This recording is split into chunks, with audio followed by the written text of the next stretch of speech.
right, first off, I want to give all praises, honor, and glory to Yahweh, Bashem, Yahweh Shai, Bashem Rakakwadash. Double honors to the elders of GMS, and shout out to the hopeful elected brothers out there on the highways and byways, pushing this truth and righteousness and sincerity to the best of their ability. And I want to touch on Isaiah chapter 14 and verse 12. And this is going into the fall of Esau Edom, which we are currently in right now, okay? Right now, Esau is in a chess game with Yahweh Bashem, Yahweh Shai. And Yahweh has checkmate on Esau, okay? Any way or any direction Esau moves right now, he's headed for a war. He's headed for destruction, okay? He's trying to get out of it, but he can't, okay? His deceptions are not working anymore, and his tactics are not working anymore, okay? This man stands on two legs, deception and violence, and deception's not working anymore. And the nations now that were once afraid of Esau are standing up to Esau with their chest sticking out. All right, they're ready for war.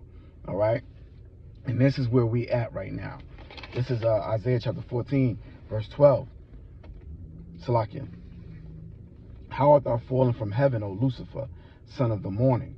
How art thou cut down to the ground, where dead weakens the nations?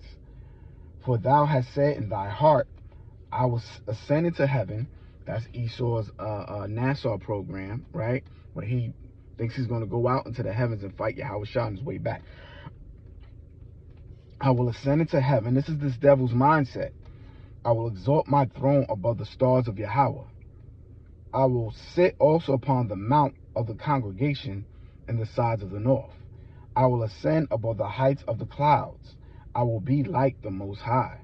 So he has a God-like complex, okay? Almost like the rapper Sean Combs, P. Diddy, okay? This man had a God-like complex. He thought he would never be taken out of power, but he was brought low, okay? Right now he's incarcerated, he's serving time, okay? He was brought very, very low. And Esau will be brought low as well, okay?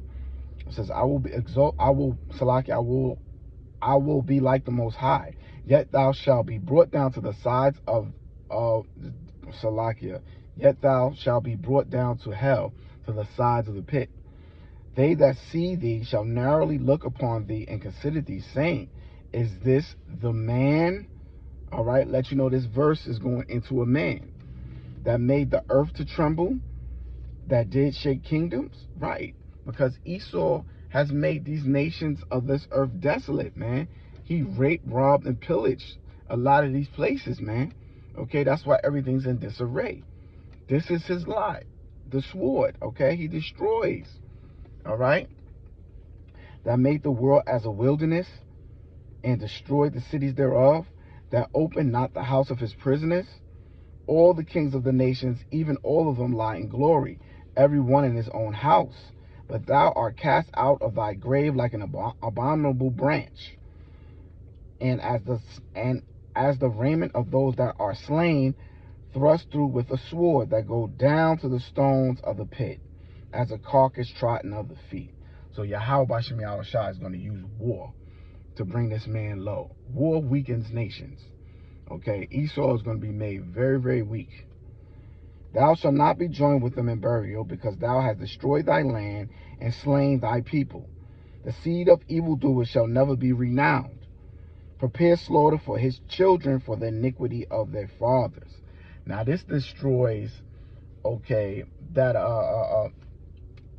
doctrine as far as, you know, Edomites saying, oh, that was our forefathers, okay, we done nothing wrong, we didn't do anything to you. But according to this, you have to pay for the iniquities of your fathers.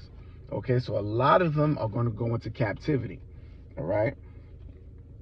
That they do not rise nor possess the land, nor fill the faces of the world with cities.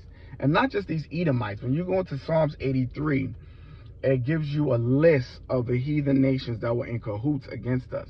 So it wasn't just Esau. So these other nations, okay, that was in line with Esau are going to go into captivity, man. All right, they are going to go into captivity. They don't want to, but that's what's going to happen. I'm going to read Psalms 83 in chapter 1 real quick. Keep not thou silent, O Yahweh. Hold not thy peace, and be not still, O Yahweh. For lo, thy enemies make a tumult, which is an agreement. And they that hate thee have lifted up their head. They have taken crafty counsel against thy people, and consulted against thy hidden ones. They have said, come, and let us cut them off from being a nation, that the name of Israel may no more be in remembrance. And that's what they did to us. Okay, they stripped us of our heritage when we went through chattel slavery. They took our names away from us. They took everything away from us, man. For they have consulted together with one consent. They are confederate against thee.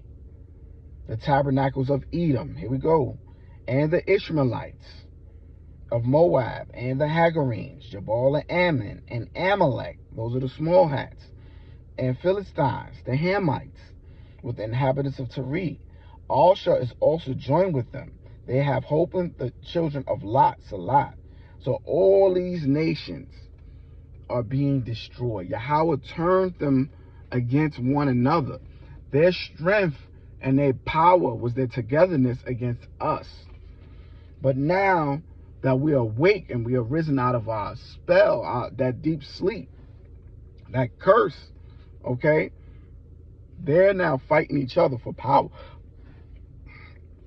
not realizing that that's Yahweh, okay, bringing them to their own demise, which we currently see now. All right. This is Isaiah chapter 14, verse 22. For I will rise up against them, said the Lord of hosts, and cut off from Babylon the name and remnant and son and nephew, said the Lord. I will also make it a possession for the bittern and pools of water, and I will sweep it with the best bosom, Salakia, of destruction, said the Lord of hosts. The Lord of hosts has sworn, saying, surely as I thought, so shall it come to pass. And as I have proposed, so shall it stand. That I will break the Assyrian in my land, and upon my mountains tread him underfoot. Then shall his yoke depart from off them. Okay, so there's no other way these heathen, all right, are going to release us. Okay, it's going to take an act of war for us to get our freedom, to be actually free. Then shall his yoke depart from off them, and his burden depart from off their shoulders. This is the purpose that is proposed upon Salakia, upon the whole earth. And this is the hand that is stretched out upon all the nations. All right. So Yahweh Bashim Yahushai, man, he's throwing down right now. And the scripture says he will not meet thee as a man. Okay? Yahweh will not meet thee as a man. So they planning on fighting, but Yahweh, man, he's going to send his angels. He's going to use the elements, earthquakes, lightnings, hail, okay? All the elements is at his hands. Okay? So he's not going to meet these people as a man. He has them in derision right now, the heathen nations. All right? Not just Esau, but all the heathen are in derision right now. And this thing is going to escalate. But before it escalates, the mark of the beast has to come. Okay? Which is written of in Revelations. And that's the last major prophecy that we're waiting for. And I always go over it, make plenty of videos about it.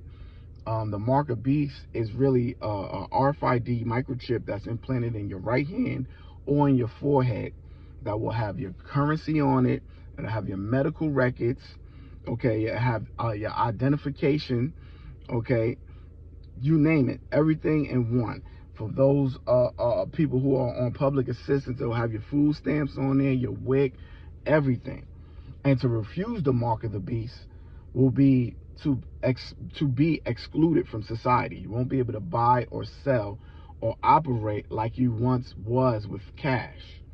All right? And those who refuse the chip will become martyrs. All right? And they will be numbered. Okay? Because there's a portion that must be martyrs according to the scriptures. Okay? And once that number is fulfilled, that's it, man. Okay, that's it. World War III is going to break out on its highest level. We're in it right now at the very beginning stages. All right. And this war is going to slow down a little bit. It's going to escalate. It's going to slow down. But once that mark of the beast rolls out 100%, that's when all hell is going to break loose. And, you know, Esau, his plans, he better do what he needs to do now. Get it out the way. Do what you got to do now, because that's all the time that you have. These devils are out of time, man. Okay? They're out of time and they're in derision. All right? I hope this was edifying. To the next one, I want to give all praises, honor, and glory to Yahweh, Bashem, Yahweh Shai, Bashem Rakakwadash. Shalom, Akim, stay strong.